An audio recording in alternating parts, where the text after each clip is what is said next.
Welcome to The Uncommon Good with Bo Bonner and Dr. Bud Marr on Iowa Catholic Radio. Every Wednesday, diving deep in the truth of the Catholic Church and restoring all things in Christ.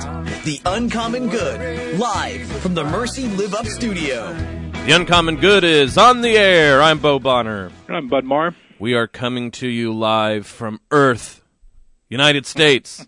Different places they're in, Bud, out in the hinterlands of the Pennsylvania wilderness, Pittsburgh, where they no longer have playoff teams playing.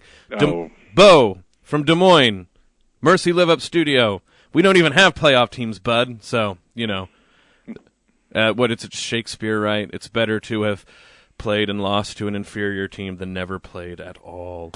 Coming to you 1150 AM, 88.5 FM, 94.5 FM, streaming live, iowacatholicradio.com. And if you have the Iowa Catholic Radio app from Blessman Ministries and the People's Abstract Company, you can listen to us anywhere that a football team is losing that is supposed to win. So, Bud, I mean, French fries a little soggy this week, huh? Oh, man. I thought Nebraskans were crazy about their football, but, well, I don't know if you watched the game, Bo. There were some egregiously poor calls by the Steelers coaching staff. Yes. I think the way that Bill Simmons put it on social media was that his 9-year-old playing Madden football could have handled the last 2 minutes better than Tomlin et al. Did. So it was bad. So in that mix, I have to say, are we making a Tomlin-like decision because our guest is the first Pittsburgher All-Star for the show. That means someone who's came back, who's been on before. Brandon McGinley, is he even going to have the courage to pick up the phone and talk?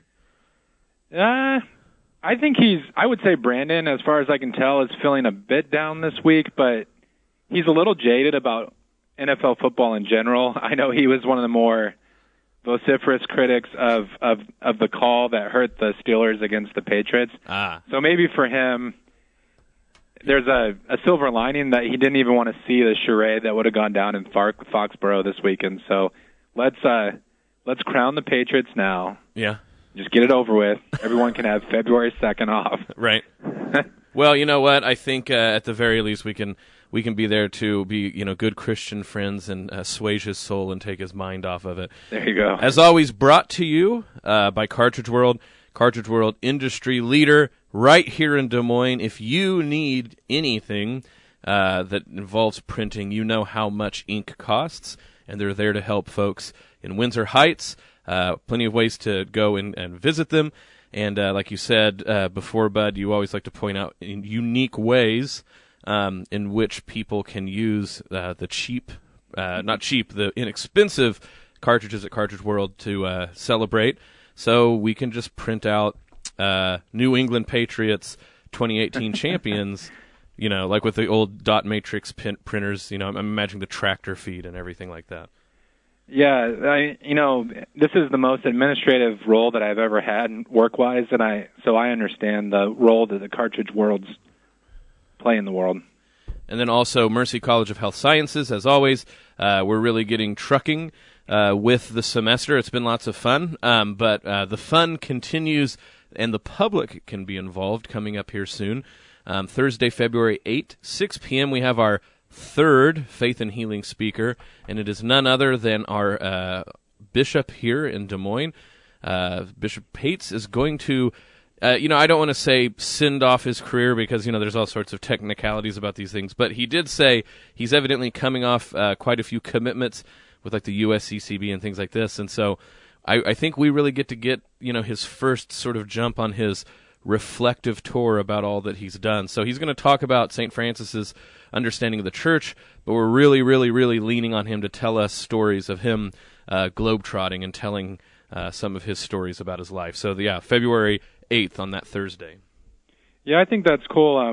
Bishops these days have a lot on their plate, and it's always nice to me when one of our shepherds, is out in the community. So I hope Catholics in Des Moines take advantage of that opportunity to hear some about Bishop Pate's life, and I know we always reserve time for question and answer afterwards, so it should be a good conversation. And as Buds always puts out, heavy enough hors d'oeuvres that you could probably make a dinner of it. So That's right. We've already talked about it. Brandon McGinley is going to be on the show. So he is many things. When you look on the old website and you see someone listing multiple hats, your heart goes out to him. You know that they're involved in Catholic things. He is an editor at EWTN's imprint that they share with Sophia Press. He's also an extensive writer. And I think really, Bud, when you say there's the reason we're having him on, the occasion, we should say, is there's a new website, newish, called Fair Forward, in which he wrote an article about detachment parenting that made the rounds quite a bit. So I think he will have plenty of interesting things to say on this note. Yeah, I think Brandon is an important younger voice in Catholic thought today, and I know I'm always challenged by his writing. He did publish that piece in Fair Forward, like you said, and I know that website is trying to get the word out that they're going to be doing more pieces like that, and really, I want to become a place where some of this important conversation is taking place. So that's what we're going to talk about when we get back from the break. Detachment parenting, and by this, it means a whole host of things, but the idea is when we think about our roles as Catholic parents, what does that actually mean? It's going to mean something very different than the rest of society, and it precisely has to do with what we think the common good and the destiny of humans are. It's going to be a fascinating talk, folks, so stick around. We'll be back in a minute with Brad McGinley, Bud Marr, Bo Bonner, The Uncommon Good. Ladies, our next Mosaic Luncheon will feature Cindy Shaw, co-director of the Emmaus House. She will offer us a look into the ministries of Emmaus House, its history, and an overview of Ignatian spirituality. The luncheon will be on Thursday, February 8th at St. Mary's of Nazareth Church in Des Moines. Doors open at 11:30, and the lunch and program go from 12 to 1. Join us for food, fellowship, and an inspiring presentation. Reserve your seat today at iowacatholicradio.com or call 223-1150 and make your souls active in Christ. Thank you, Farm Bureau agent Cindy Schulte, for underwriting Catholic Women Now. As an authorized independent agent, Cindy's team can provide health insurance options from Wellmark Blue Cross Blue Shield of Iowa. Cindy Schulte at 1315 50th Street in West Des Moines, or on the web at cindyschulte.com. 515-226-2111. Cindy and her team know health insurance. Wellmark Blue Cross Blue Shield of Iowa is an independent licensee of the Blue Cross Blue Shield Association. Support for The Uncommon Good is provided by Cartridge World. Cartridge World is an industry leader delivering high-performance printing products that help you save time, money, and print great. Perfect for businesses, home offices, college students, or busy moms trying to find affordable printing supplies including ink, toner, paper, or printers. For business customers, pickup and delivery are available. Products are guaranteed or full replacement. Cartridge World, your low-cost, environmentally friendly printing experts, 801 73rd Street in Windsor Heights, 515-564-7400, and online at cartridgeworld.com. Support for Dowling Catholic Sports is provided by Two Rivers Glass and Door, providing commercial glass and aluminum storefronts. 515-222-4860. Joe at tworiversglass.com.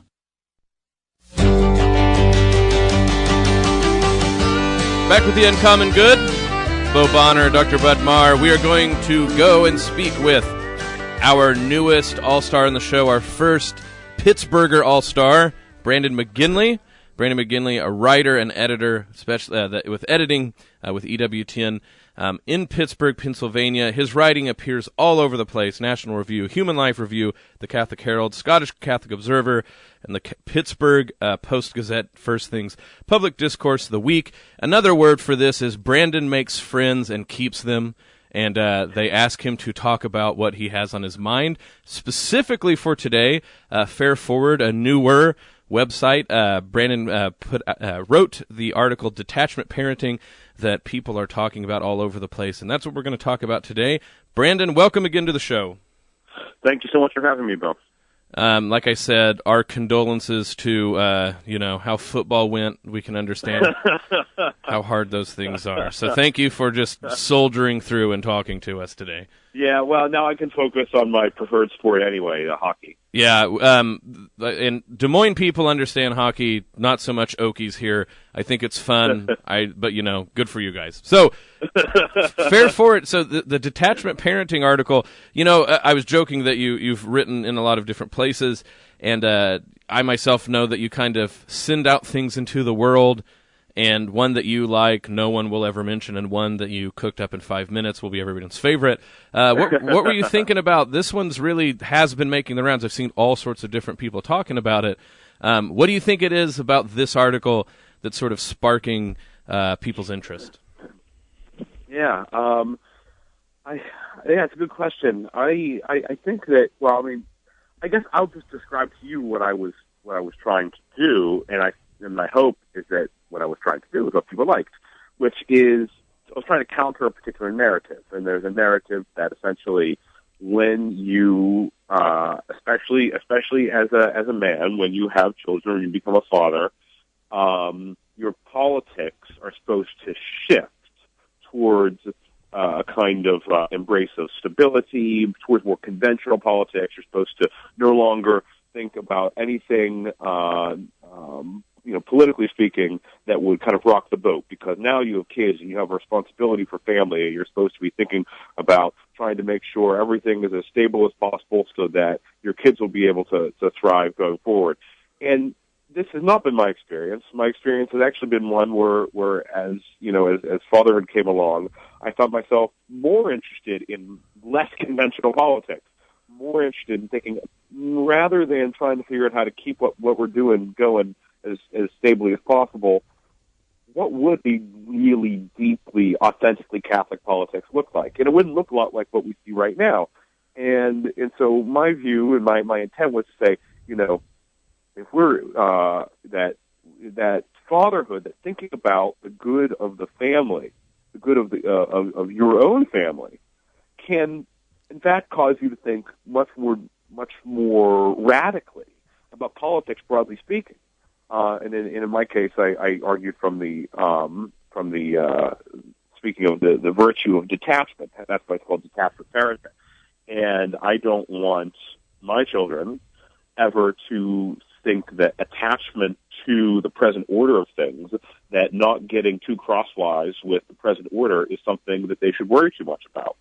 Of course, prudence demands that we live as best we can within the political order that we are in. But from a father's perspective, specifically from a father's perspective, I wanted to argue that that thinking more broadly, thinking more radically about what Catholic politics looks like is quite a reasonable thing to do. Brandon, this is Bud. When Catholics sometimes point out the shortcomings or the limitations of the system that, like the order that we're presently in, the rebuttal that I hear sometimes is that we're nostalgic for a past that never existed, or it's, people say like, well, it's ironic because you've benefited from the liberal order and we'd actually be miserable in a society that we're describing. Or sometimes we even get labeled with, the dreaded charge of being integralist or something. I mean, what kind of response do you have to those who push back in that direction? Harvard law professor Adrian Vermeule had a great article in the Catholic Herald a couple weeks ago. And I think there were some ways in which the article succeeded and others and that it did not quite succeed. However, the rhetorical move he made is a good one, which is that those who favor maintaining the present order as best as we possibly can, who favor the liberal order and trying to accommodate ourselves to the liberal order as best as we possibly can, they suffer from nostalgia as much, if not more, than those who favor a more radical approach. They are nostalgic for an era, whether it is 1980s under Ronald Reagan, the 1950s before the quote-unquote sexual revolution, of, quote, kind of a good liberalism, when things were, when we still had the kind of the classical liberal order that we have now, but things were good. And if only we could get back to that. But we can't go back. There's no going back to that. And it was never quite as good as they make it out to be. And so, to my mind, the nostalgia requires actually having lived through or having some, kind of experiential knowledge of the thing you want to go back to. And for a lot of folks, they really do want to go back to a time that's in their memory. But the more radical approach, sure, it is based on, it can be based on a kind of idealistic view of a pre-liberal era, of the Middle Ages, or of some other some other kind of deeply Catholic moment or political system. But that is not what I see in the people who are actually arguing it. I think it's something that is applied to them. But what I see in the people who are actually talking about this are, what can we learn from those pre-liberal times? What can we learn from those times when the church had more authority, and apply that to the 21st century? And so I don't think that's nostalgia at all. And I think that you actually see more nostalgia from the folks who are a bit more into accommodation with the way things are. Brandon, this is fantastic stuff. Let me take a step back, and you can step back with me. For people who might not be up on some of these political terms, I want to make sure we're clear. When we talk about the liberal order or even liberalism, we in no way mean, we're not, just like this show has always tried to do, to get a level deeper than sort of the surface politics. This is not an idea between liberal or conservative as seen in the sort of parties. The liberal order, depending on what you're talking about, stems back from, 1700s onward, the philosophers, Locke and people like this. But in general, what we're talking about is how we think order works, how we think authority works, and what's the church's role in all of these things. And and when we talk about radicalism, again, that usually gets understood as leftist politics, whatever. Right. The word I like to point out comes from, the Latin radix, which is root, right? So when we talk about being radical, and especially as a dad, I like how you put this, you're right. You start to be radical as a dad, not like in the 80s groovy way, like radical bro. You actually lose that very quickly. But what you start to do is go, well, let's get to the root of these things. If I'm going to be responsible for these little humans, what do I at root have to do? And if it's my job to stand between the world and make sure that the world helps my kids get to heaven, the radical question is, what am I to do? And so I think it's great that you point these things out, because nostalgia is a sort of optimism that says, we had it kind of faded away, but we can get back there.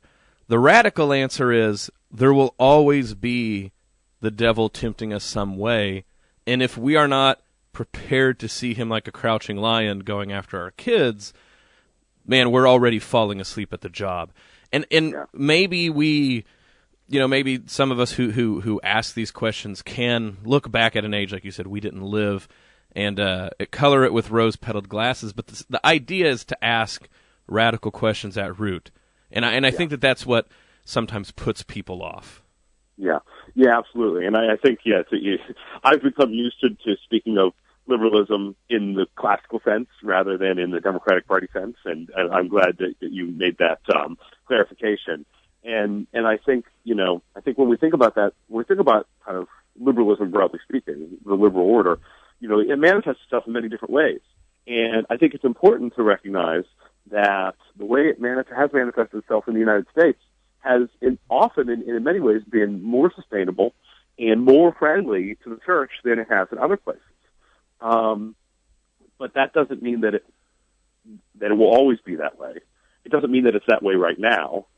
And then when you get a little bit more controversial, it doesn't mean that it could have ever been sustainable. But my view is essentially that the way our political system and our political culture treats the church as a kind of identity that you can embrace 1 hour on Sundays but don't dare bring into the public square. My view is that regardless of if there was ever a time whenever it was more friendly to the church than it is now, there is no going back. Once liberalism has secularized, that's it. I don't think there's a way to go back. The metaphor I like to use is that the system now has antibodies against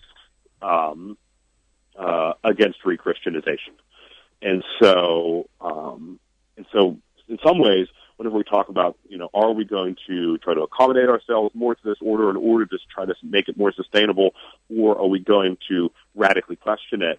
To my mind, in some ways, the question is almost moot because the system is dying, and so understanding it is important. because understanding what has been is important to understand how to move forward.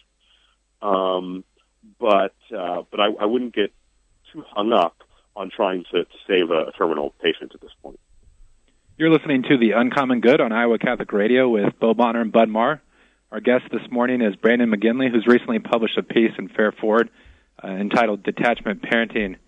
Brandon, before we move to kind of some brass tacks topics, like still keeping the broader picture in view, when you and Bo were talking a few minutes ago, there's a couple passages that came to mind.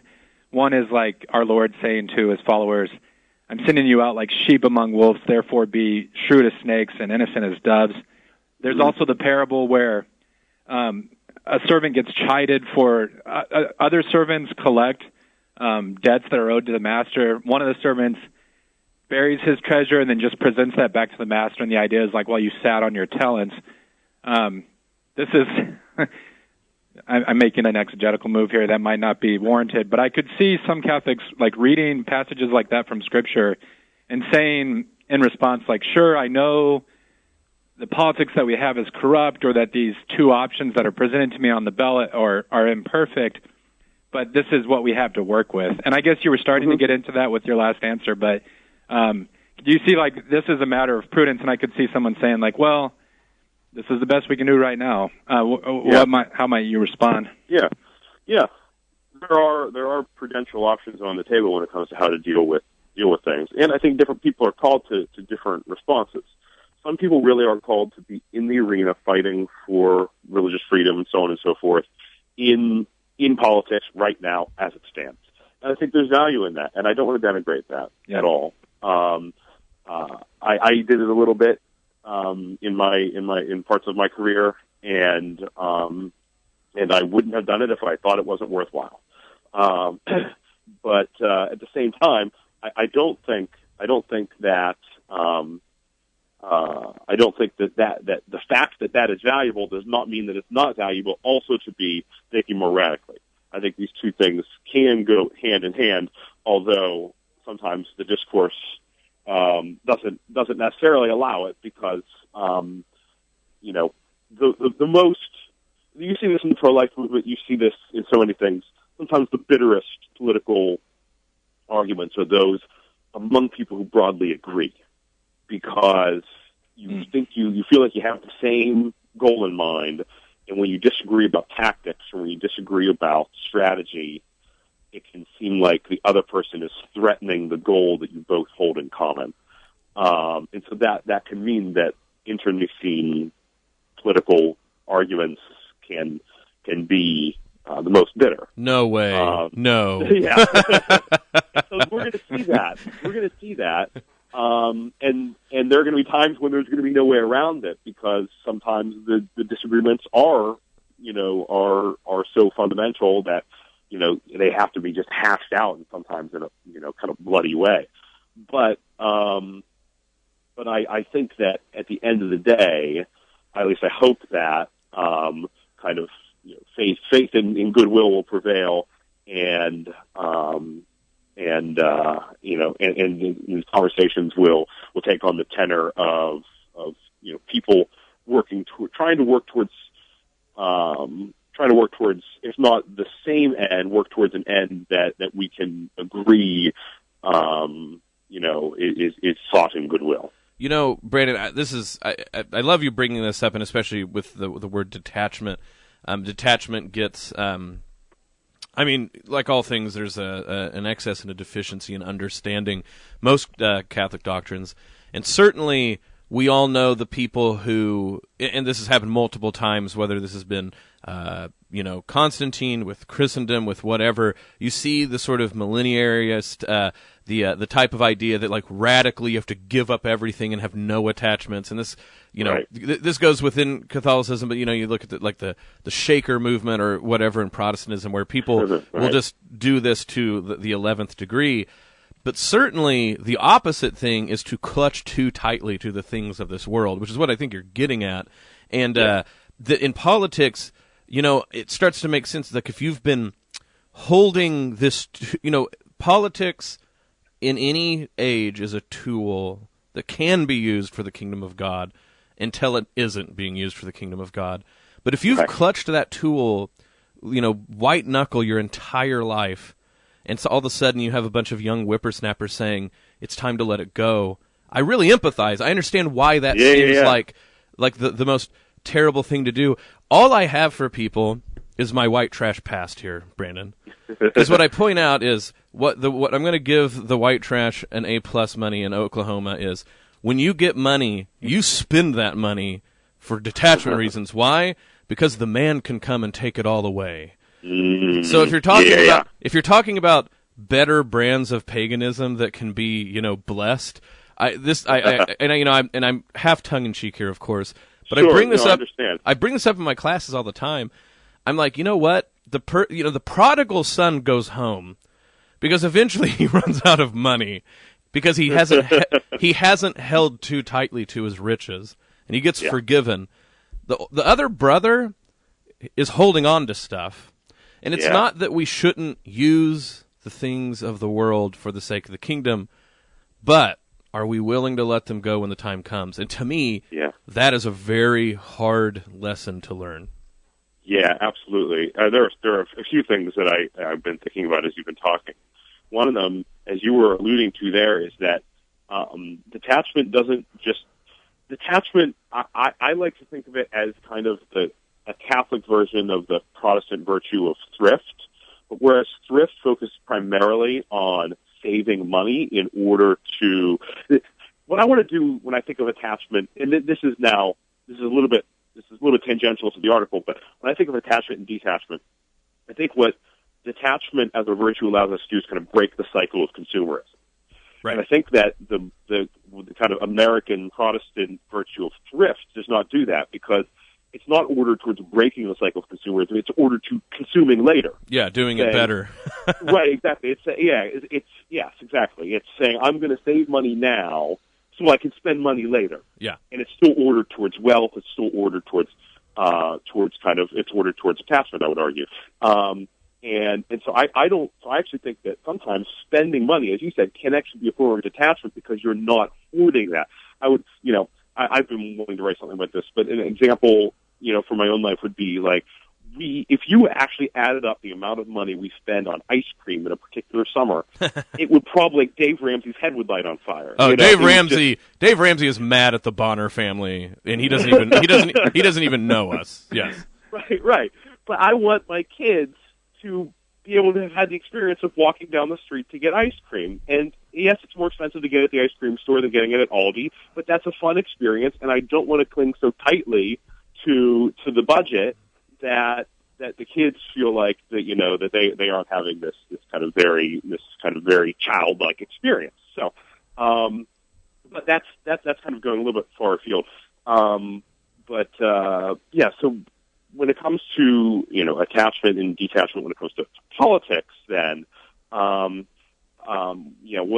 I want to say then is that it only takes kind of a little bit. It only takes a little bit of accommodation to, especially in the mind of a child, to kind of build up into these things are these secular things, whether it's politics or whatever, are as important or more important than the faith. They become equated very easily in a child's mind. I'm sorry for interrupting. This literally happens all the time where like my kids will report back something that they think I think is important, and I'm all like, I don't think that's important at all. I'm a hippie humanities major. Why do you kids care? But yeah, they do that. They make their own assumptions. Sorry for interrupting. That was a great point. No. That's great. Yeah. Well, by the way, this show is brought to you by, I was going to say an ice cream parlor. But Well, we're getting ready to go to the break, Brandon, and I hope you can join us after the break. Sure. What I think about, sorry to use Led Zeppelin lyrics on a Catholic show, but the when the levee breaks, Mama, you have to move. And the reason that I thought of that is also Scripture, right? You can put all of the grain in the barn that you want, but if your life is called for you that evening, it won't matter. And so there's obviously this idea, like, I'm the dad. I can't make it where we like consume my entire paycheck in 3 days on ice cream. No one is saying that. Right. But on the other hand, I would be silly if I act like if I just figured it out well, I can assure my kids a good life with no difficulties and the levee never breaking. But the levee's going to break whether you know what I'm saying, right? And that's what we have to come to grips with. Bo, what's great is when you reached for that burning the paycheck 3 days on ice cream, I could tell you didn't have to like think too far back. Well, it wasn't ice cream. It was smoked meats. But at any rate, the point being is it's time to go to break because now I see I'm being attacked about my barbecue frequency choices. So, no. This is The Uncommon Good. We'll be back after this break. Well, we hope you stick around. Ladies, our next Mosaic Luncheon will feature Cindy Shaw, co-director of the Emmaus House. She will offer us a look into the ministries of Emmaus House, its history, and an overview of Ignatian spirituality. The luncheon will be on Thursday, February 8th at St. Mary's of Nazareth Church in Des Moines. Doors open at 11:30, and the lunch and program go from 12 to 1. Join us for food, fellowship, and an inspiring presentation. Reserve your seat today at iowacatholicradio.com or call 223-1150 and make your souls active in Christ. Support for Dowling Catholic Sports is provided by Two Rivers Glass and Door, providing commercial glass and aluminum storefronts. 515-222-4860. Joe at tworiversglass.com. Support for The Uncommon Good is provided by Cartridge World. Cartridge World is an industry leader delivering high-performance printing products that help you save time, money, and print great. Perfect for businesses, home offices, college students, or busy moms trying to find affordable printing supplies including ink, toner, paper, or printers. For business customers, pickup and delivery are available. Products are guaranteed or full replacement. Cartridge World, your low-cost, environmentally friendly printing experts, 801 73rd Street in Windsor Heights, 515-564-7400, and online at cartridgeworld.com. Thank you, Blessman International, for sponsoring the Iowa Catholic Radio app. If you have always wanted to share the compassionate heart of Christ with orphans and vulnerable children around the world, Blessman International leads teams from around the United States to South Africa every year. Their feeding programs are also providing nutritional support to nearly 7,500 children each week. Teams are forming now, so to learn how you can go on a life-changing trip, go to blessmaninternational.org or call 515-343-5920. Welcome back to The Uncommon Good.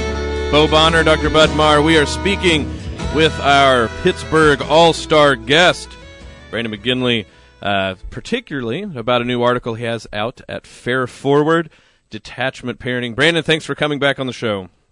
Yeah, no problem. So when it comes to this idea of detachment parenting, I think the first image that might come to some people's mind is that what you're saying is, beating up on the old saw of the helicopter parent. And I know that I myself have been I do that one a bit too, like helicopter parenting, and then I look at my own life and I'm probably more worried about my kids than I want to lead on. I'd actually say that this is not where you're going at all. People might be surprised when they read that. You're not going after the idea that we care, that we arrange everything for our kids. Maybe that's a different idea for a different day.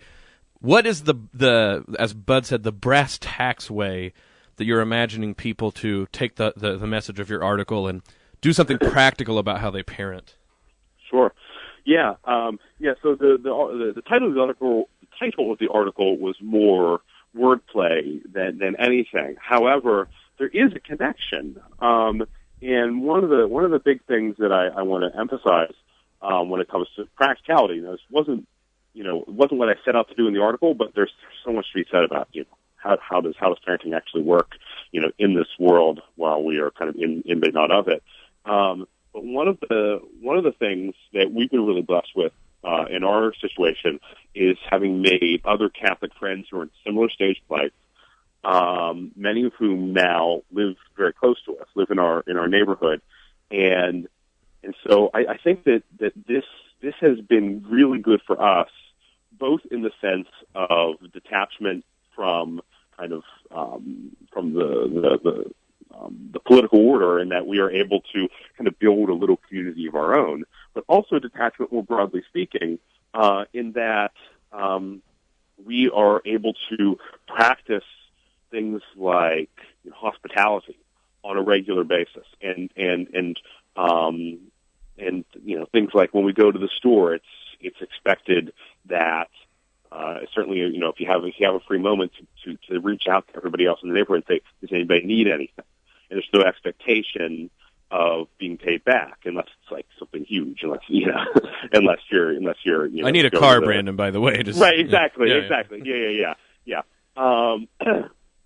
And so, but I want to focus on the hospitality because proximity is really important for that too. The fact that a lot of us live near one another, and so we're always seeing one another, and having people over for dinner or for lunch or for brunch or whatever, and it just becomes part of your everyday life.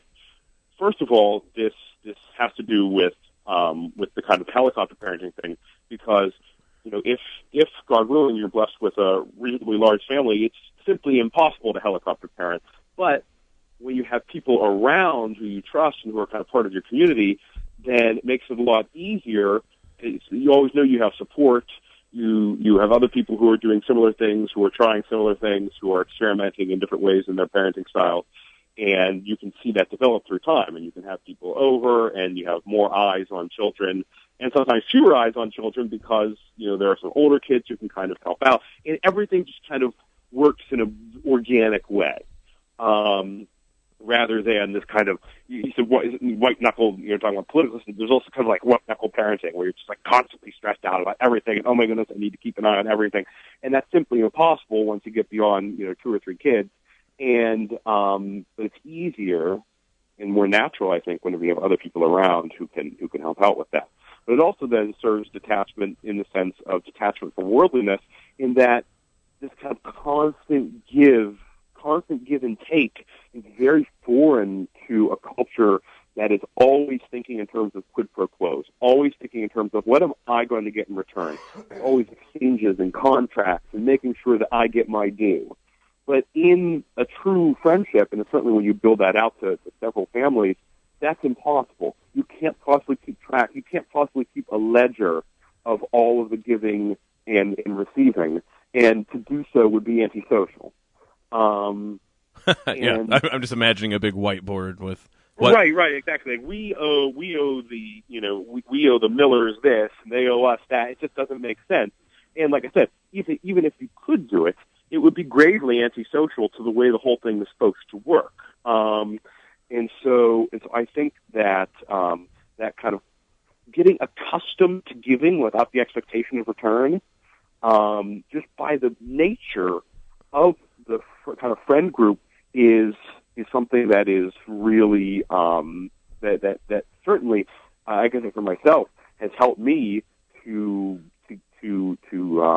grow in that virtue in a way that is radical, in the sense that it is radically different from the way the world is supposed to work. You're supposed to be always looking out for your own good. You're supposed to always be looking for that quid pro quo.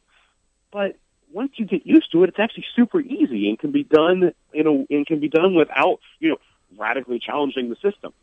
But I do think those kind of habits of giving are one of the more subversive things that we can do in a culture that's always thinking in terms of exchange.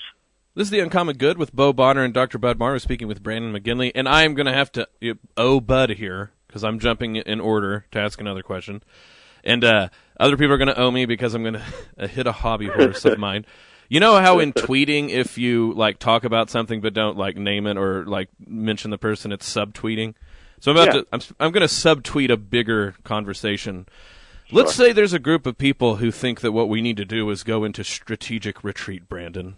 Let's say. Oh, what could you be talking about? Yeah, let's say there's a big book about it. The thing that I love about your detachment and why I think it's right is because you've never mentioned retreating options, anything like this. Indeed, it seems to me this detachment can happen right in the middle of whatever's going on. I mean, and throughout all time, but even like you just got done saying, there's not a need to classify what we do symbiotically in opposition to what the world is doing. It's just what we're going to do. And the sort of magnanimity involved, the greatness of soul, and then the apatheia, right? Like the divine apathy, like we're not going to worry.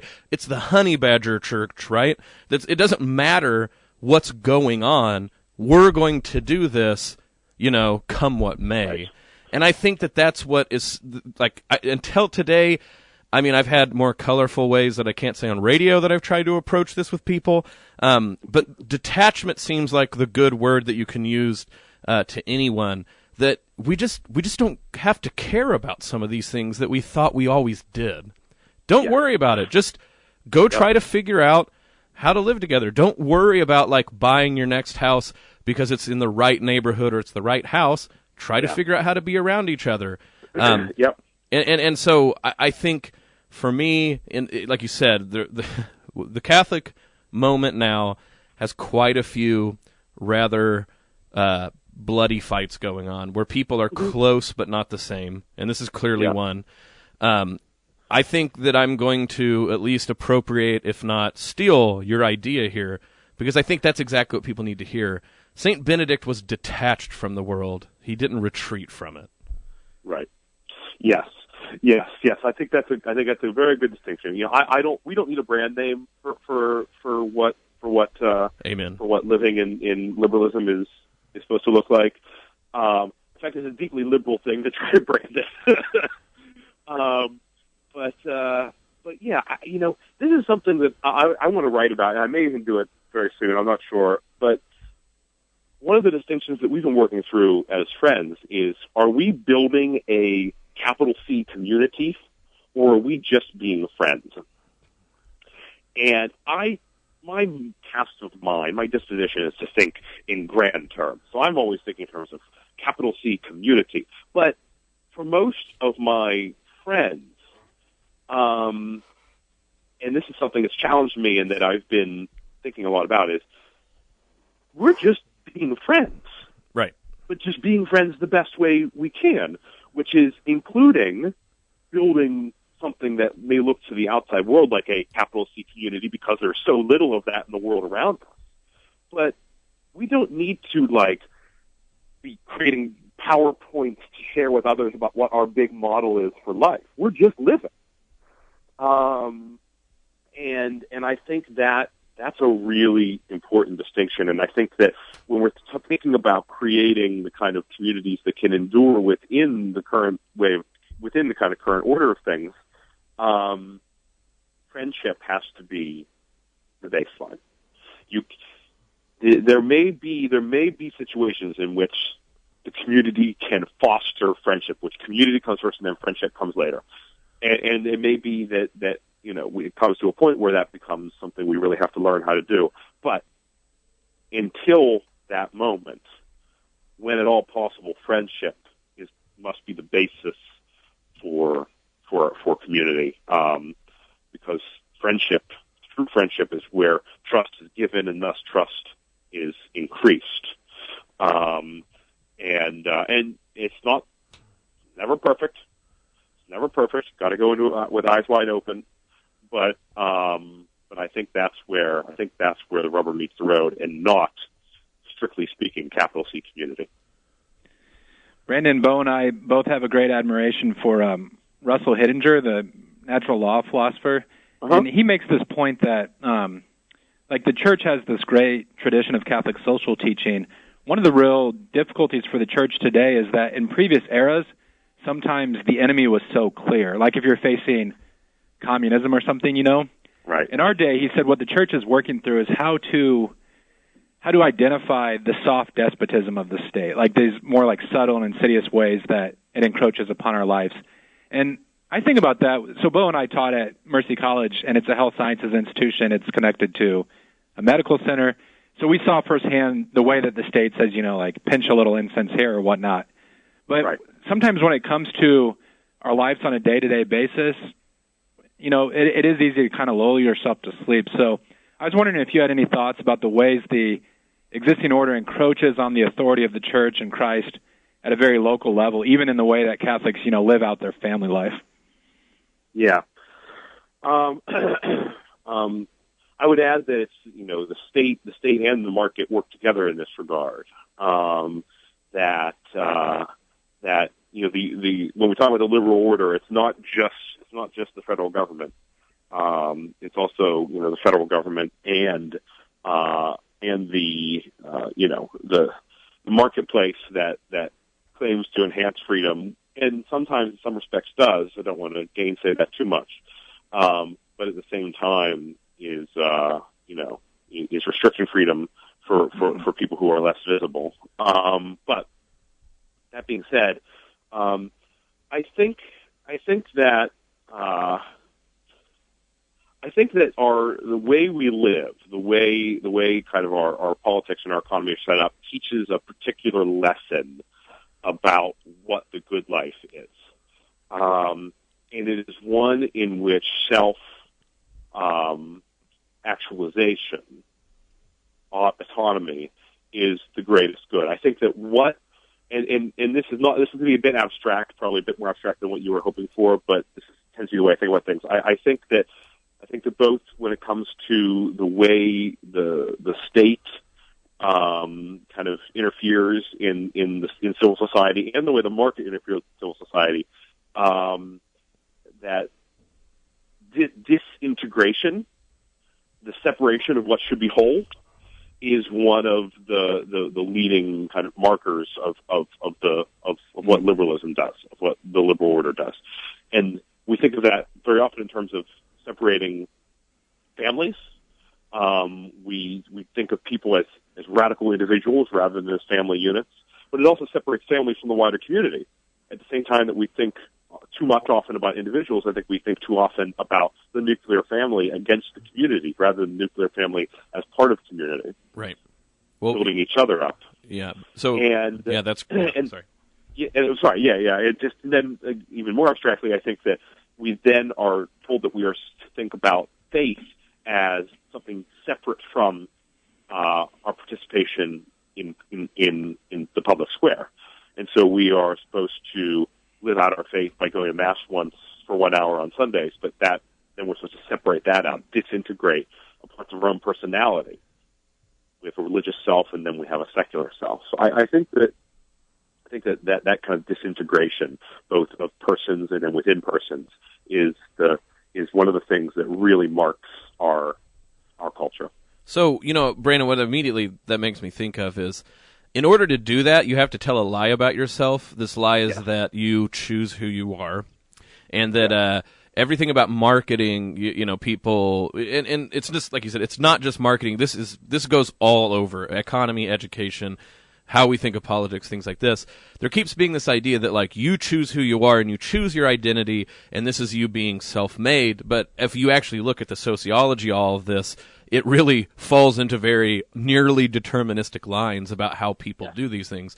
So to think about that, and going back to what you said about, what comes first, community or the friends, or like should we call ourselves a community or whatnot, I'm going to go back to this. This is the last time you were here. We said the same thing. The best model is an infection model. Like we need nasty, rash, contagious Catholicism, because what happens is friendship is contagious. And sociologists admit this, that when you see people starting to behave in a certain way, it's not rational actors like sitting down and punching the numbers. It's if you come in contact with certain groups of people, you become like that. And that's what we have to be really mindful of as Catholics, is that, I was thinking about the word, everybody talks about wanting an authentic Catholicism or an authentic church, and I think people forget that the base word of authentic is authority, and it goes to show you how how bent out of shape we are. We think authentic is this very personal, self-made thing, but for something to be authentic, all it means is it has authority, it's not fake.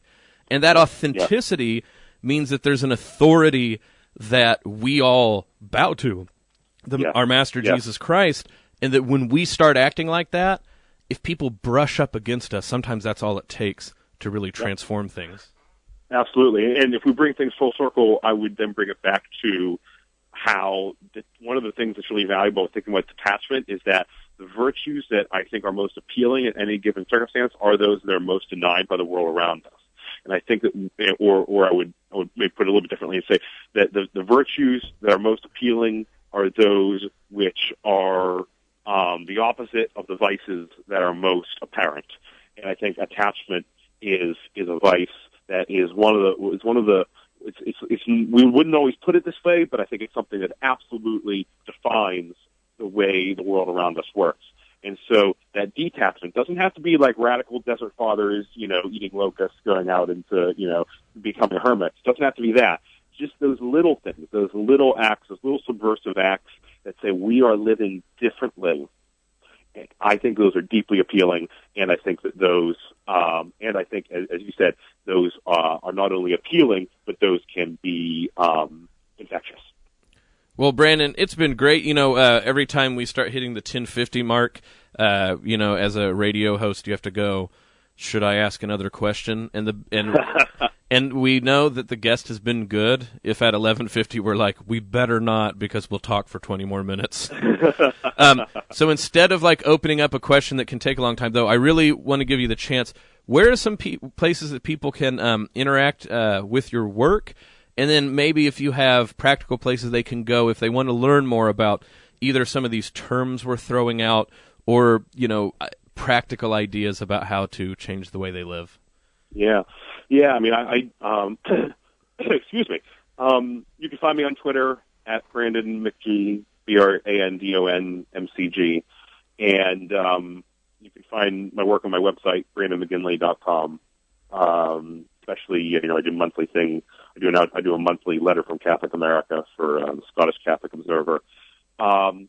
Where can you find these conversations? I mean, I'm familiar with where these conversations happen online. Often it's on Twitter. Now, when it comes to where the conversation is being hosted in longer form, I think you could do a lot worse than the Catholic Herald, which is a UK-based publication, but is expanding to the United States. And so I see a lot of interesting things going on there. And so that's kind of where I would say I find some of the most interesting conversations that really hit these things in a way that is, at a high level intellectually while still being very accessible. Well, Brandon, we're always deeply appreciative of your time and blessings on your work. I would encourage our listeners, please do check out Detachment Parenting, digest the article for yourself. But thanks for being with us here this morning, Brandon. Yeah, absolutely. And I should mention Fair Forward, of course, which is the publication where that article was published. A lot of young writers there who have a lot of really interesting things to say.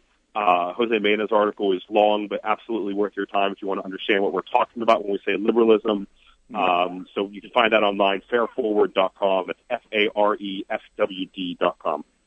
Fantastic, and thanks for coming on, and sorry about the Patriots, Yeah, that's more upsetting than anything, honestly. That's more upsetting than losing the Jaguars. You don't get a chance at the Patriots. But I'm obviously rooting for the Jaguars this weekend. This is the most pro-Bortles radio show not in Florida. Yeah, so. All right, take care. Thank you very much. Okay, thank you so much. Have a great day.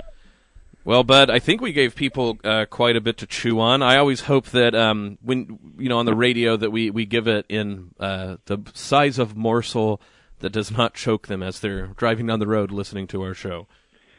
Yeah, on the show we can discuss very big issues, but when we're having those discussions, of course, I'm always going back to, what the Lord is calling me to. And I really found Brandon's article challenging. When we were talking this morning, Bill, I couldn't help but think back to in div school we had a professor who said, we operate with this fear that our children might have to actually suffer for their Christian convictions, And I know as a Catholic I can laud the saints and I can talk to my children about the martyrs, but the idea that they might actually have to suffer, that's one way I think that the devil instills fear in us as parents, this kind of creeping idea. Oh, I might want to choose that for myself, but I don't want to see it affect my family. Right. You might like your kids better because I'm all like, Lord, maybe what they can use is some suffering. So, for instance, can you suffer them to clean up the house? But mostly because I'm lazy and I do not want to clean my own house. But, well, folks, we've done it again. We've plowed through an entire hour. I really enjoyed this talk this time. Love to have him on, so we'll have to keep figuring out how to get Brandon back. When we have the All-Stars, Bud, we have people who keep coming back. Yeah. I wish this is the only time I wish we had like a 12-line studio so we could just have people like just bam, bam, bam. But then I realized the utter chaos of having like all of our All-Stars back on. I know. I've thought about that. Like, when I moved to Pittsburgh, you guys kind of did the wrap-up show. Yeah. And annually, it would be fun to do something like the finale of Seinfeld, where we brought all of these All-Stars together, but it could prove to be too chaotic. Yeah, Jeb is already grimacing and thinking about buying a real eagle to hurt us. Attack us. Yeah, that's right. Well, as always, friends, if you want to grow in your faith, we have plenty of opportunities here with Iowa Catholic Radio.